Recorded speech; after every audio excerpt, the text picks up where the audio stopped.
The competitive 40K network presents Art of War. Art of War. Strategy and tactics. Discussions with the best players on the planet. Now your host, Nick Nanavati. Hello, everybody, and welcome back to another episode of the Art of War podcast. I'm your host, Nick Nanavati, and this week we are joined by a very special guest, one who's graciously given up his spot on the show before in light of another Sisters aficionado, Jeffrey Kolodner. But Scott Ketchum is back, and we get to hear his thoughts after a triumphant win with the new Sisters of Battle codex at the Battle for the Capital GT in Michigan. Scott, how are you doing? I'm doing great, Nick. How are you? I'm doing awesome. Thank you so much for coming on the show. Yeah, it's my pleasure. Thank you for the invitation. I'm sorry I couldn't make it last time, and I'm really happy to be back and hanging out and chatting with you. We're happy to have you back. I think this is going to be an episode long awaited by many of our Sisters fans and Art of War listeners in general. For those of you who don't know, Scott is a member of the Sisters Act podcast, which is a podcast focused solely on Sisters of Battle and how you play them and those kinds of things. I'll let Scott talk about that more in detail in just a minute here. But he's also a pillar of that community, and he's just a phenomenal Warhammer player. So I'm very excited to talk to him. In part one of this two-part show, folks, we are going to be talking about Scott, how he got into Warhammer, how he got better at Warhammer, how he's winning tournaments, and his Sisters of Battle army. He's brought the new Bringers of Flame Detachment out for us today, and we're going to unpack it, how it works, how he built the list. Just a few weeks back, we talked to Jeffrey Kolodner and got his take on the Army of Faith, but there's so much depth in this new and exciting codex that we're going to dig into a whole different way to play them. So Scott's going to talk to us about his Bringers of Flame list, how it works, what you need to know, and how it operates on the table. Then in part two of the show, which of course is available for our Patreons on patreon.com/AOW40K, you can subscribe there, get access to this part two, along with 150 or 250 other part two episodes. It's been so many. And an amazing Discord server where we have some of the best players out there, like Scott, helping you learn the game and become your best. In that part two, we're going to be talking about how Scott piloted his army on the table in the tournament, round after round after round at the Battle for the Capital. You get to know the play-by-plays, the miracle dice, the command points, the matchups, all good stuff, the nitty-gritty details. So subscribe on patreon.com/AFW40K. And without further ado, Scott, let's get into it. How did you get into Warhammer? How did I get into Warhammer? So Warhammer, as I knew it as a kid in middle school, was Warhammer Fantasy. Because I got into it in middle school with my two brothers. It was kind of a weird kind of journey there. I, walked into a Games Workshop store with my twin brother, and we thought it was like a Black Templar and Dark Eldar 40K box. And we picked it up and we got hooked, but I don't remember how we transitioned to fantasy. But either way, we played fantasy for quite a few years in middle school and high school. And then in high school, all of a sudden you have this like ego, and, Warhammer is just too nerdy and not cool enough. So I think we kind of fell out of the hobby. And then same thing in college, and then same thing in med school. And then it was partway through my residency that I realized I had dedicated so much time to trying to become a doctor and to medicine that I didn't really have any meaningful hobbies left. And I thought to myself, what was really fun? Warhammer. So I'm going to get back into that. It was, you get to use your hands, you get to think strategically, express art, express your competitive side. And I thought it was a perfect hobby for me. And I think I was right. So I got back into it a few years ago, kind of in the middle of 9th edition, maybe. And really, I picked Sisters because, looking around the Warhammer store, I thought they just kind of had the coolest aesthetic. So I picked them up. I picked up a combat patrol, got started. And then I think within a few months, I played my first RTT and then GT, and I was hooked. And I've just been having so much fun with it since. The community is awesome. I feel like I've got to know so many people who play Warhammer here in Michigan and in the Midwest. And it's just the perfect hobby for me. That's awesome. And it's so interesting hearing all the different walks of life that people come from to find their way to this hobby. I mean, just like your journey in specific, you were trying to find something to do with your time and came back to Warhammer. I think that is really interesting because like a lot of people come into and out of the hobby for different periods of their life. And somehow, in a way that most hobbies don't, it can recapture somebody, I've found. I mean, myself personally, I took a few years off of playing seriously when I was in college. And it was like, but as soon as I was out of college, that's when I just refocused right up on it, and there wasn't even a second thought to my mind. So it's just so interesting to just kind of see that facet. What was your turning point from playing Warhammer, I enjoy doing it, something to do, to I want to get better, take it seriously, play competitively, travel for tournaments? Oh, that was almost immediate. I feel like even before I bought my first box, I was looking at tournaments and seeing like which army was doing well. And I don't think it weighed in my decision to play Sisters. But like I started right off the bat, like, what do I need to buy in order to have a list that's like reasonable? Because obviously it's an expensive hobby, but I wanted to get an idea, like if I'm going to play competitively and I want to try to win games and play my best, what should I buy next? So I right out the get-go, I knew that it was going to be a hobby where I was going to be able to express my competitive side. Awesome. Yeah. And how long ago was this, like, time period wise? Because the competitive scene has evolved quite a lot over the past like 5-10 years. It's like completely transformed. Where in that evolution did you start competing? I think it was like 3 or 4 years ago, maybe. Okay, so kind of right before COVID, right after COVID. It was right after COVID. I remember that. Gotcha. Yeah. That's really when things started to take off, and like the game kind of transformed itself. And that's such a great time to be getting into the competitive scene. Did you find it like welcoming, challenging, like intimidating to hop into? No, I didn't find it intimidating.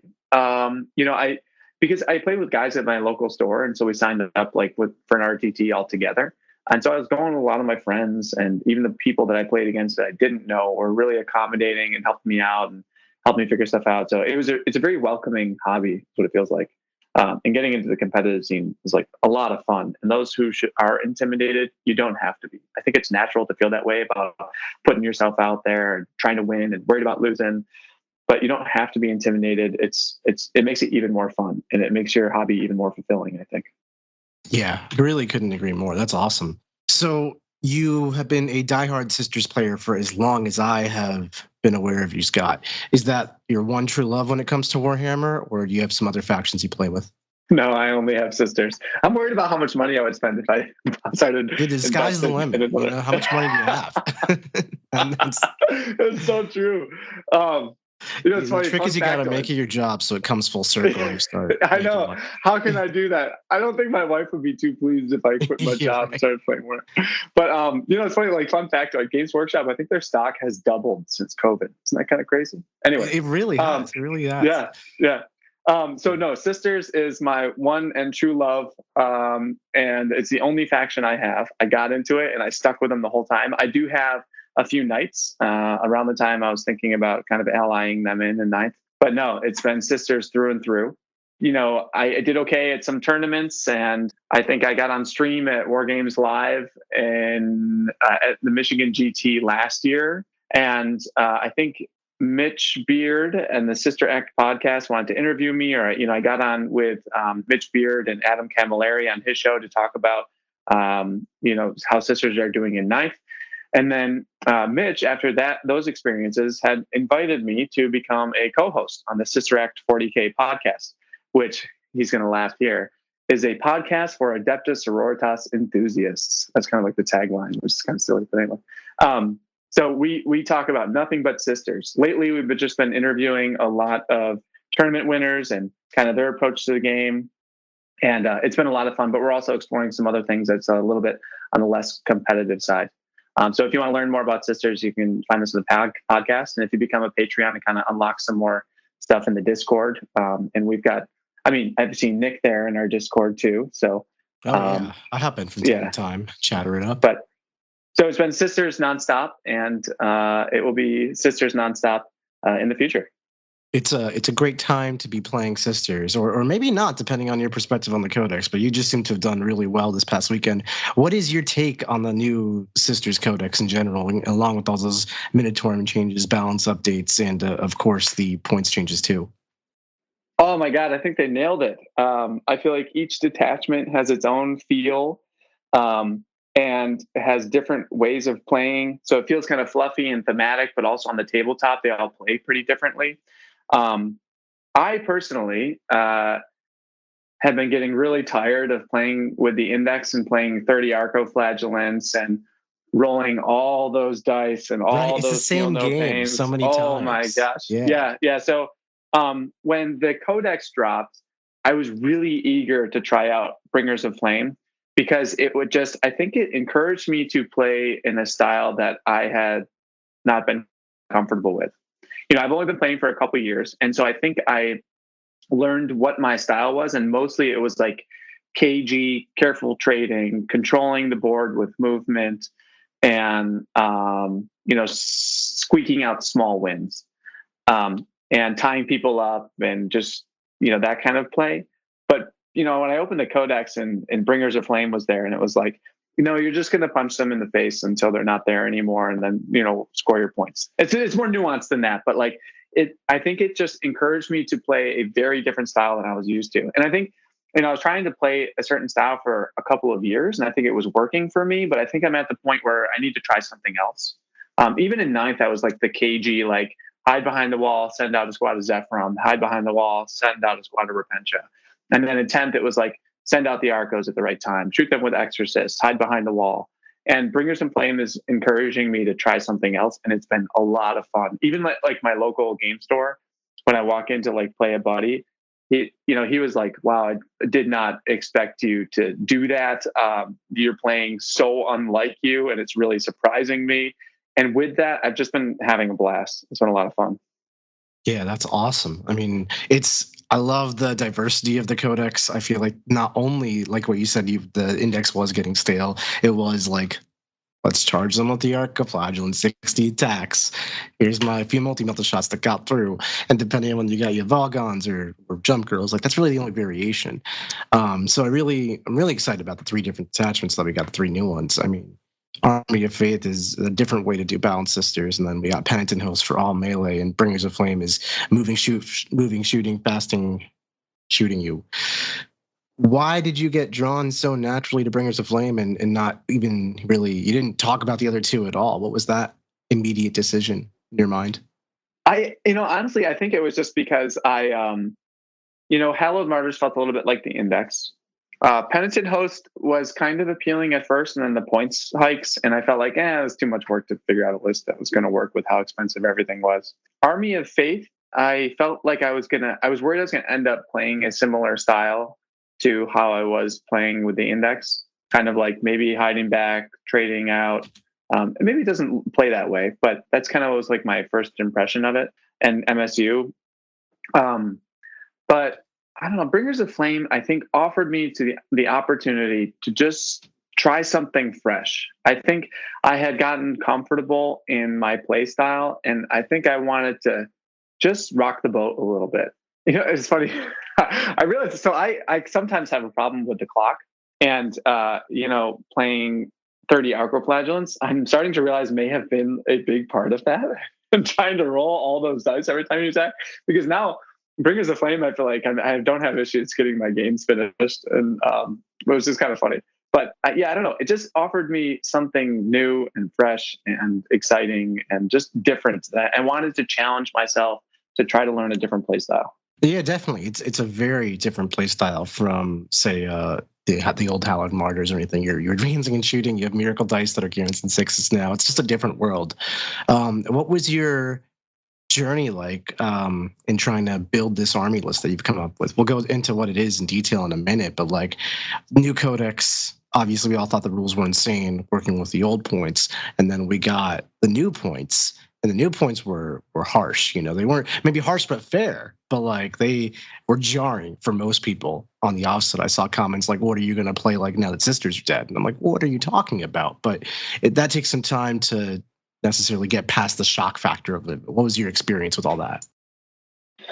Yeah, so I think we realized that with Pariah Nexus, and obviously these 2 kind of came out at the same time, so we're kind of trying to build new Sisters lists in the context of what we were expecting for Pariah Nexus. And I think with Pariah Nexus coming out, you look at those secondaries and you think to yourself, wow, I'm going to need a lot of actions. I'm going to need stuff to score. And so you need to figure out ways to put that into your Sisters list. Obviously, you're going to need enough damage. You need to pass the damage check, and you need to find the sweet spot between those 2 things. Now, as far as the damage check, I think the Bringers of Flame army rule kind of has a temptation to lean into just killing your opponent and scoring later. But at the same time, I think that's a risky way to approach the game because that's not always going to work. So when building the list, I looked at, okay, what's the most efficient way now to get tools that are going to score? We don't have Crusaders. Our Fly Girls went up in points. And I think I landed on, with a lot of other people, using Immolators to split units. An Immolator plus a squad of Dominions is 230 points. But for 230 points, you do get 3 units. So, that's an average of 75, 80 points a unit, which is not too bad. Yeah, especially when you think about all the different dynamics those Dominions add. They scout, they have reactive moves, they get a slew of special weapons, and Immolator's not bad. Yeah. And I think so that also, like I mentioned, the other thing the way I like to play is to control where my opponent can go and control the board. And I think Immolators also lend to that play style and allow me to express that skill. You have the reactive moves, you have the scout, like you're saying, and you can just launch those Immolators far if you need to. And so I think the Immolator Dominion combo is something that I wanted to emphasize and have at least a couple of them. When I dropped to 2, I felt like I just didn't have enough ways to express myself in the movement phase and kind of have those little gimmicks. So that's kind of how I started building the list with the Immolators, Dominions. The Castigators were one of the few data sheets in the book that didn't get a huge points hike, and they were still very good. And they changed their special rule from re-rolling hits against certain targets to now increasing armor penetration on subsequent shots. So those stood out to me as things that I want to include. So now I'm looking at Immolators, Dominions, Castigators, but I didn't feel like I had a reliable way of punching through, T10 vehicles, all that sorts of stuff. And I was always a big fan of Vahl and Nundams throughout the index phase of 10th. I know you weren't, but I think they always worked for me. I was always questioning, do I bring them or do I put something else in? Do I bring them or do I put something else in? And I think every time I brought them, I was happy with it. I brought them to Michigan GT. I brought them to LVO, and I was happy with my performance at those 2 events. So I think, again, they were something that I was happy with. I was comfortable maneuvering around on Games Workshop terrain where you have those 2-inch ruins that you can get them across. And I think that they were still that extra punch that I wanted. So now we're looking at Castigators, Nundams, Vahl, Immolators, and I couldn't pass up Novitiates. I feel like you're handed a new infiltrate unit, and I think as sisters, that's something we want or at least should explore, especially in a army or at least in this detachment that emphasizes the shooting phase. It's nice to have something ahead to take the punch, or even bait to put, in an infiltrating little ruin on an objective or something and say, hey, come get me. And as soon as they come get you, you're going to shoot them back. So kind of to get the game rolling. And then looking at the enhancements, what did I want out of there? I explored the Flamer enhancement that gives you +1 to your Flamer, your Torrent weapons and sustained on other weapons. Ultimately, as we'll talk about in list design, it didn't make the cut. The Righteous Rage enhancement to buff up your attacks on a melee character, I think was also something I wanted. I was thinking about doing that with a Canoness with a jump pack or the Palatine. Ultimately landed on the Palatine in the Novitiate squad to get the reroll hits. Because I think you want something that punches and can get behind a wall and punch something. And I didn't want to just have Vahl to rely on in the fight phase. So I think that those principles, so I think that those principles were how my list design was guided. And I ended up with 200-ish points that I wasn't sure what to do with. And so that ended up with another squad of Nundams. If you are listening to this, it probably means you play Warhammer 40k. And if you're playing Warhammer, you know you need a lot of dice.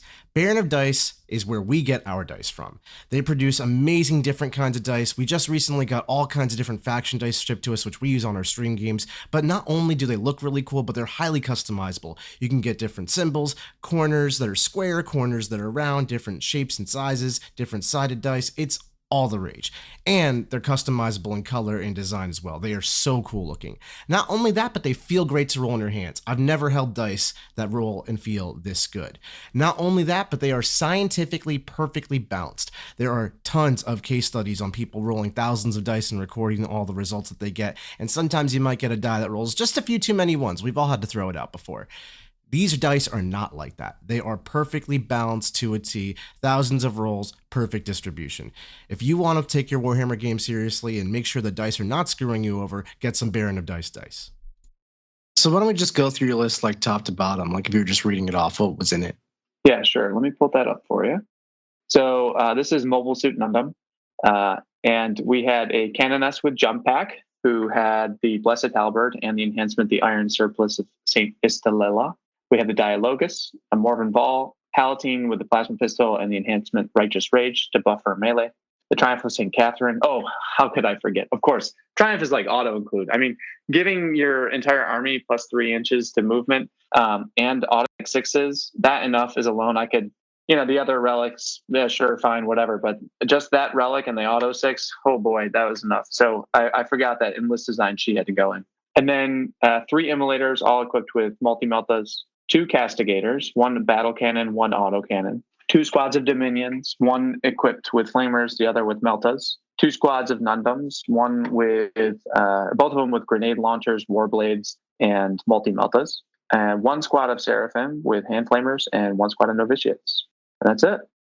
A couple of notes here. So the way that the list was designed, in addition to having, checking the boxes for maneuverability, scoring, and damage, when I was building the list, I wanted a couple little tools.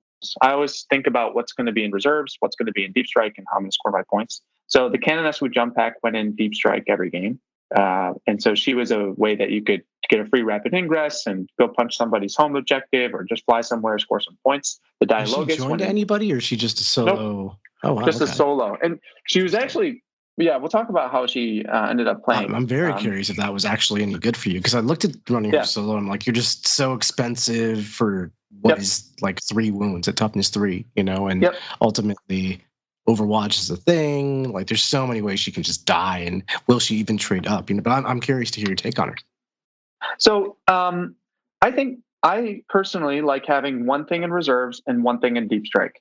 So that means that turns 1 and 2, the opponent has to think about what can come in their backfield, and they have to dedicate a resource to screening for it. And if they don't, then that means that the Canoness might find her way back there.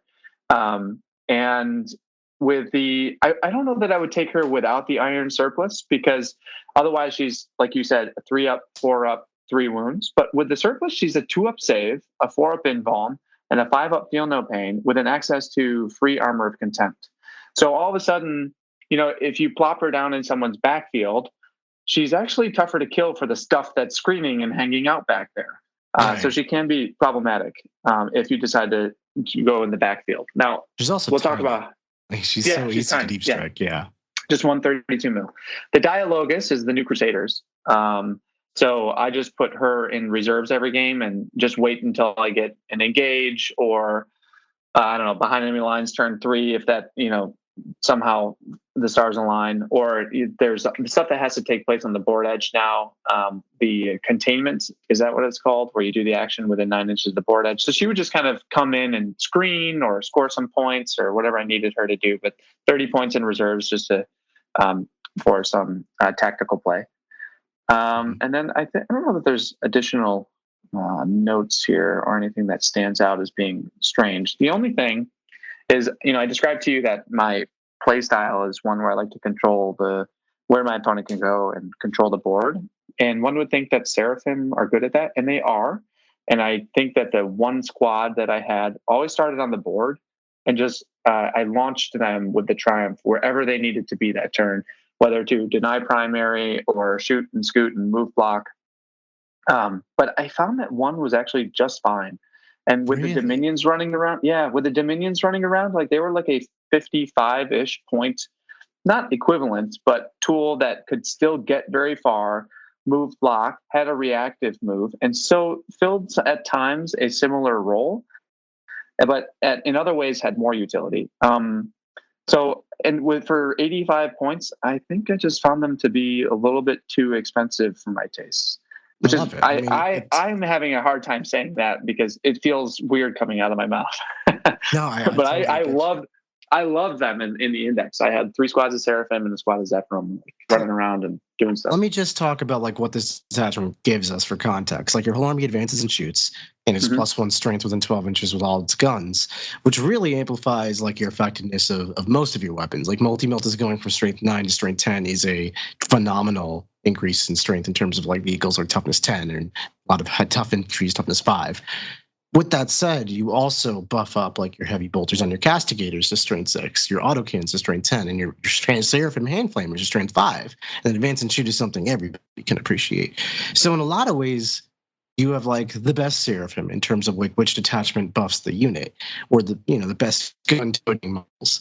And I find it so fascinating that you're not just leaning into that hardcore and you're taking like not 30 Dominions, not 30, you're not 30 Seraphim, but like maybe 15, 20 Seraphim. Or another combination you can do is like the jump Canoness with the extra D6 flamer shots from Fire and Fury joined to a 10-girl Seraphim squad. That averages 42 hits onto something, and you have 1 CP devastating wounds. So you can really bring the flame, if you will.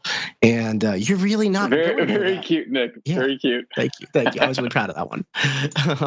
But no, you're not really going for that, right? Like I'm not saying you're ignoring it, but I would say your list is pretty balanced altogether. Like 2 castigators, 2 Dominion squads, even 2 Paragon squads, like a little bit of Novitiate, a little bit of Seraphim.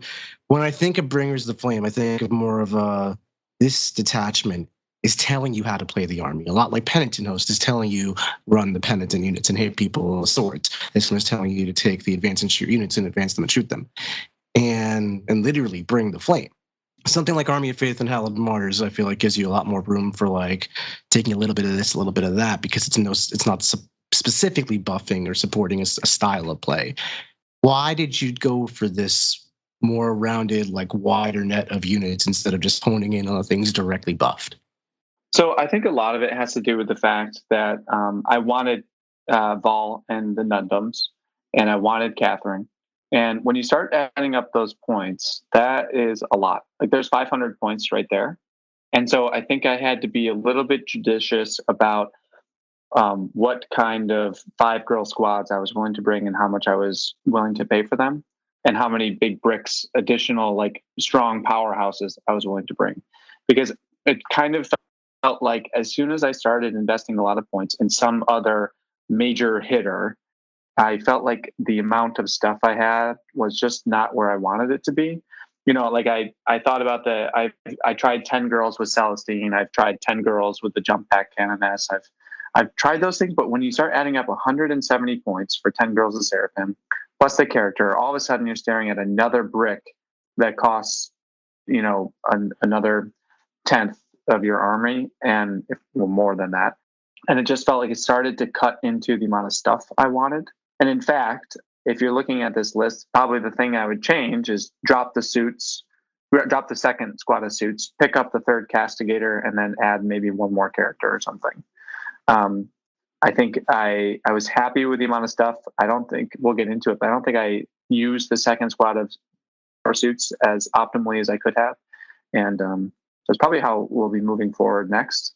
It just costs too many points when I'm already investing so many points in the Nundams and the Triumph. So it's so fascinating that you phrased it that way. When I've been playing with and experimenting my sister's list for WTC and my own purposes and all that stuff, I found such similar findings, right? Like you can't get it all anymore. Your sisters just cost too much. There's no Triumph, Falgons, 25 units on top of that. And in my testing, I just I can't fathom a world where I'm taking 6 Paragons, right? Like Volgons and Triumph, like you said, it's like over 500 points. But from there, you can add it with 1,500 points of units and like still get a relatively MSU balanced style along with like the powerhouses.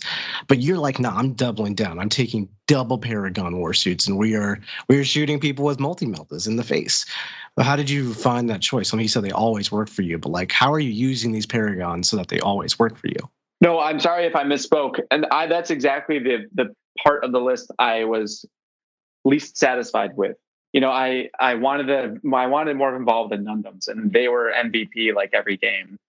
But the second squad of Nundams was the one where I felt like I had invested too much points for what I was getting out of them. And that was kind of a last minute decision. I didn't know, I wasn't sure how I wanted to fill that, 200-ish points left in my list. And I went with it. That was the part that was in flux the whole time. And I think that next go, I will be leaving the second squad of Nundams behind. And I think, awesome. Each player has a different style. And I think Nundams just don't seem to lend to your play style, Nick, when I watch you on stream. But I can see where you would prefer to have the 10 Seraphim with the Canoness, or, some other very mobile kind of. Yeah, I think one of the things with Sisters that holds true now more than ever, but even in the index, we saw from results that, there's a wide breadth of ways you can play Sisters that are legitimately good. Like, for the index, I just never ran Nundams, and most people did. The Volgons were in like every single list I saw except for mine. But obviously, both lists were doing well in the results sphere. Yeah. And then I think now in the codex, it's even more exaggerated, I think, with the different detachments. But yeah, go ahead. Yeah, exactly. We opened the codex and everyone was like, oh, look at this combo. Look at that combo. Look at this combo. Look at that combo. But that's not how you win games. You don't have like that. You pick 4 of the best combos and that fills out your list. No, you have to have the other stuff. So just pick which combo you work best with and what works best for you, and then fill in the list. And I didn't see a way that I could put in that extra combo, that extra 10 Seraphim with the Canoness. That's such a good same time, including all the other stuff. Like, you don't win the game by writing a list with 4 combos in it. You win the game by like doing the things to score the points during the game and like stop your opponent. That's a lot more nuanced than just take the powerhouse combo 3-4 times. Like, again, in some matchups you might just be able to push all the combo buttons and apply the damage and kill them. But in most games you're going to need to be more nuanced than that. And I think it's a testament to like quality Sisters players, because they do such a great job highlighting that fact, because their list always looks so eclectic to an untrained Sisters eye, where it's just like a mishmash myriad of Sisters units, but there's real deliberacy in all the choices here. Scott, I want to kind of jump off that point a little bit and talk to you about like your general strategy with this game and like how you approached it. I know you mentioned a little bit about like reserving the Dialogist and reserving the Jump Canoness, but like from a macro perspective, like when you're putting this army on the table, what are you trying to accomplish? So I feel like, let's see, so Dialogist and reserves and Jump Back Canoness and Deep Strike every game. That affords me a Deep Strike of a 32 millimeter base, possibly with a free rapid ingress wherever I need to put it, wherever I see an opportunity. Dialogist comes in reserves for either to screen out, push back someone's Deep Strike, push back someone's reserves, or score some points. So that's kind of straightforward. But I would say that my approach to the tabletop is often trying to push along 2 flanks with a Castigator and an Immolator, and having a core of the Nundams going up the middle is kind of how it often turns out. And in a protected fashion, being, ahead of them is Dominions or Novitiates or something. And the fact, if you try to keep them more central along with the Triumph, that means that their reach and their threat is huge. And so opponents don't want to walk into that, and I'm happy if they do. And so optimizing and maximizing the Nundam's threat range, often projecting threat from somewhere in the middle-ish of the board, and pushing in on the flanks with the Immolator and the Castigator is kind of my approach to deployment, generally speaking. Obviously, it's going to change matchup to matchup and how my opponent places their models, but that's kind of the gist. And then having the Immolator with the Palatine. So if it's not clear in the list design, the 3 Immolators are going to split each Dominion squad, and then the squad of Novitiates most commonly. Sometimes you use all 10 to screen somewhere. But and then the Palatine goes with the part of the Novitiates that has all the fancy stuff and the guns. It can jump out and attack something on an objective. So having, imposing that melee threat on an objective where someone might be able to hide behind a wall is helpful. And then early game is often scoring my points and denying primary with Dominions coming out, Seraphim, and using those to move block, and forcing the opponent to come out and make trades where they don't want to with those units. And once they're exposed, then you hammer on them with Nundams, Castigators, and Immolators. And Immolators are interesting because I think opponents will look at an immolator and say, "Oh, that's a juicy tank. He's putting that out there. I should kill it because he's giving me this piece that I want off the table." But often they're tougher to kill. They're tough to kill. They're T10. They have access to smoke, armor of contempt, miracle dice, and so the amount of resources that it often takes to pick up a tank like that is quite a bit. And she put that your opponent. And frankly, I don't care all that much about losing an immolator. They've got a heavy bolter and a multi melta. After they shoot their hunter killer, then great, fine. I don't care all that much about losing an immolator, and that if you expose that tank as your first one and force an opponent to commit just to pick it up, then all of a sudden your opponent is exposed, and you can strike back with stuff that shoots harder than what they shoot with. The other thing about the immolators is you put your opponent in a challenging situation if you have dominions and immolators, because then they can jump back in, or they have to kill the immolator, then the dominions that get out. And so it's nice to have this tool to force a reaction from your opponent that you counter-strike with. And once you've put them in a position where they feel like they need to come out in order to deny my primary or pick up this resource that is threatening their side of the table, then it's just all systems go, push the table back, and start picking up on primary if I haven't scored it yet, and dominating the tabletop. So that's kind of like the overall approach to the table of Bringers of Flame, at least in my experience. I love the way you use the immolator with the dominions. I think that's like a beautiful usage, and I think really similar to how I use my immolator dominion packages. Like, it is such a complicated dynamic piece with the reactive move, being able to move d6 inches when your opponent ends a normal move with a 9. And then you can use it to get back in the immolator. Like you said, the immolator can get trade downs from your opponent because it often takes more than 115 points and more than one unit to really get an immolator dominion squad removed in a meaningful way. That's like a multiple step activation, a lot of power going into that. Then you can counter strike with the Paragons. Was that like the general flow to the army? Basically, like your army is staged up and hiding in midfield or like in your own side of the field. You send an immolator out on an objective, and your opponent does something about it, and then you just like jump on their throat. What if they take a more, I guess, casual approach to you, where they're like getting into trade wars or throwing 5 dudes out to contest an immolator's objective or something like that? Or alternatively, like what if they're just like blitzed you from the get-go and really put the foot on the gas and tried to run you over before you got to play this trade up kind of game? So I think it comes down to a couple things. One is assessing the potential threat to your vehicles that the opponent has. If they don't have all that much anti-vehicle, or just don't have quite enough to get through all your gimmicks like smoke, armor of contempt, and miracle dice, then you can be more aggressive with your deployment and more aggressive in your play style and just push. The other thing, I mean, if an opponent pushes you, I honestly think that is really challenging to do in Bringers of Flame. I can control a lot of the table, I think, with even just one squad of Seraphim, but also the Dominions. And if they try to push you, you're going to push back really hard. At least in my experience. So I think you have to just kind of assess the threat that your opponent has to your list, and deploy more aggressively if you think that you can push, and just get ready to punch back. Put yourself in a position where if they do feel like they want to push, they're going to regret it, I think. How are you managing your command points with this army? What strats are you using? I think that's kind of the beautiful thing about the list is, everyone looks at these other detachments and says, oh, look at this stratagem, look at that stratagem. And yes, they're very good. And the ones in Bringers of Flame are comparatively, I would say, lackluster, other than Armor of Contempt is pretty good.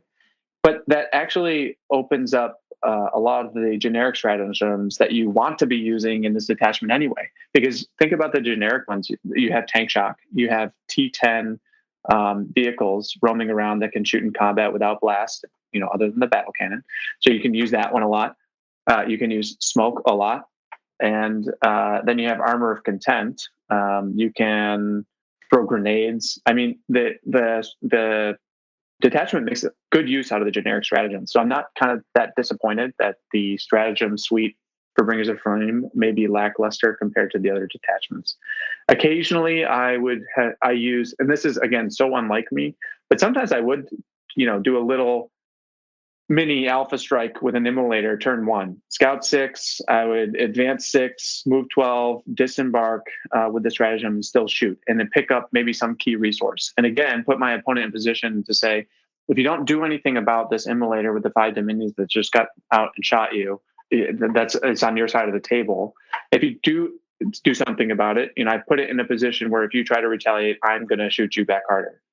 So sometimes I would actually do that turn 1 if I went first and just go for it, which again is very unlike me in my playstyle. So that's been really, really fun. And what other stratagems? I mean, the get out and shoot you back after you shoot a transport, I don't think it really came up in the 5 games that I played. It's I've always only found that to be a trap. I've used it in practice games experimentally to see how good it is. It has never been worth it.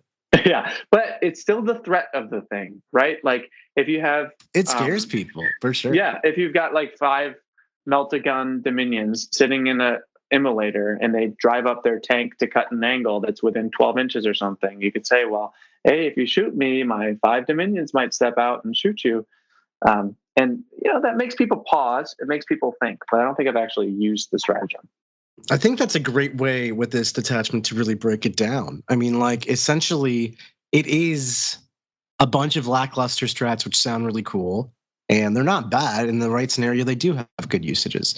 But ultimately, what is better than trying to make some wombo combo of, like, take retributors and move them 21 inches in their tank and get out and maybe shoot you in the wrong phase or something, is just using grenades and a tank shock here and there. A CP reroll that's really important.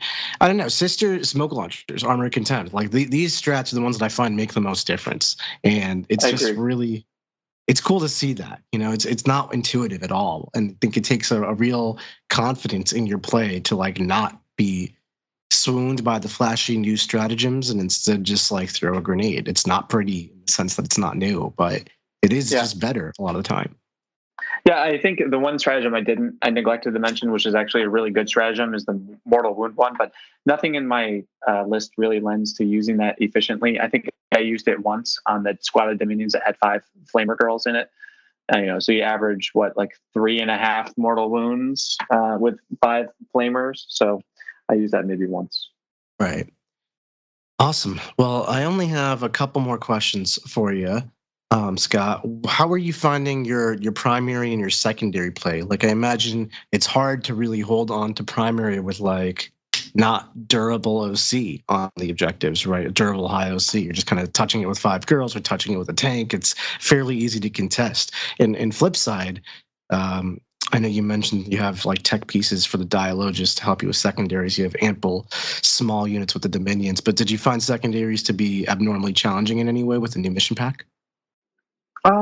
There were some times where I felt like I would get an action secondary and say, you know what, screw it, just not worth it right now. And I would toss away those 2 points or those 3 points. It just feels like you score less for the secondaries that you perform. And with the way this list plays, I think I tend to be more willing to give up those 2 or 3 points on a secondary that requires an action, because it just requires me to sacrifice using something that I want to use to kill my opponent. And so I think there were times where there was, it was challenging to score some of the action ones, but all the other ones I think were scoring just fine. And I think that the list and the play style, I think it's a very delicate balance between having the tools to score, but also the damage to punish your opponent. And I think just finding that line is what Bringers of Flame is all about. Finding that line between just having those extra 1 or 2 units to score that action secondary when you really need those couple extra points, but at the same time having that damage to punish your opponent when they step out. That's kind of an indirect way of answering your question. Yeah, I mean, that was essentially what we asked. That was great. One thing I find fascinating with your list is that you just don't have a regular Battle Sister squad on there, which means there's no battle line for your army. Were secret agendas a problem or a concern that you ran into, or just having cheap bodies with sticky objectives? Was that something you missed? No, usually one of the halves of the Dominion squad was on my deployment zone objective and screening my backfield, and I was okay leaving that one back there. And then as far as the I just felt like there's so much more value out of the Dominions than there were the Battle Sisters, even though you get the sticky benefit. Because often, okay, fine, you can sticky your home objective, but often you still want something back there to screen the backfield anyway. So the sticky didn't feel all that strong. And then the secret mission, I think, didn't really come up. And I think that was because by the time the game was approaching its conclusion, I feel like I was pushing my opponent back well enough or destroying enough of their resources that there's no way they're going to get a battle line unit behind me and in my deployment zone. The exception might be the Necrons matchup in turn 3, but I managed to kill round 3, but I managed to kill all of his battle line. So that wasn't an option. Definitely. Okay, so one more question, Scott. If you could give any piece of advice to an aspiring Warhammer player, what would it be? I think my advice is going to stem from my perspective. I think that I got better at Warhammer because I got better at playing Sisters. I think that if you want to get better more quickly, ride your army through the ups and downs of the data slate changes and the meta changes, and just grind out games with the same faction if you still enjoy playing them, of course. And I think that that's going to make you a better player faster, and you're going to learn. You can spend less time on learning faction rules and how the faction actually plays. And once that becomes easy, then you're going to emphasize all the minutia and movement and small decisions that take place once you're very confident with how your faction plays. I think that's really good advice. And overall, that is a lot of how you get better, is just like getting the fundamentals down and then taking it from there. Scott, it's been a pleasure to watch your journey grow as a Sisters player when you were, getting into the war a while ago, and now to see where you've come and where you're taking this new codex. It's very exciting to watch you grow as a player. And thank you so much for coming on, sharing your journey and sharing your thoughts on this new Sisters codex and this exciting time with us and the Art of War folks over here. Do you want to talk about your Sisters Act podcast a bit? Yeah, first I'll just say, I appreciate the pride you have in me, but I still get so nervous walking up to a competitive table. And my nerves that'll go with time, I promise. Yeah. And I have so much to learn still. So I learn from you guys all the time, watching Art of War and listening to your podcast and your stream game. So thank you. But so the Sister Act 40K podcast, a podcast for Adepta Sororitas enthusiasts. We put out podcasts probably on average once a month, and all we do is talk sisters. There is a Discord for the Sister Act 40K that you can join for free. And then if you're a Patreon of the podcast, you can get membership to exclusive channels where we talk more in depth on different tactics and all sorts of stuff. It's a lot of fun. I think there's a lot of folks in the Discord who say it's one of the nicest online communities, and it's probably the biggest community for sisters. So we would love to have you there. We would love to hear your thoughts and continue the discussion on sisters with you guys.